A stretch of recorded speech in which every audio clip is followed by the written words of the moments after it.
2026年8月16日，常年期第20主日，福音，婦人，你的信德真大。恭讀聖馬竇福音15章21節至28節。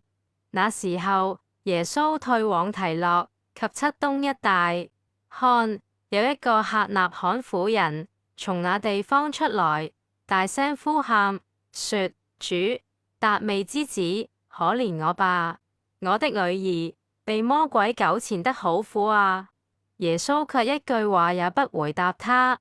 耶穌的門徒就上前求耶穌，說：打發他走吧，因為他在我們後面不停地喊叫。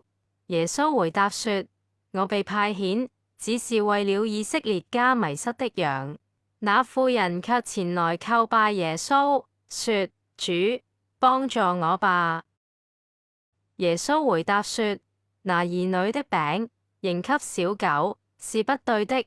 但那婦人說：是啊，主，可是小狗也吃到主人桌子上掉下來的碎屑。耶穌回答她說：啊，婦人，你的信德真大，就成全你的願望吧。從那時刻起，她的女兒就痊癒了。上主的話。這段福音告訴我們，耶穌讚賞客納罕婦人的信德，因為她雖然遇到困難，仍不放棄向主祈求。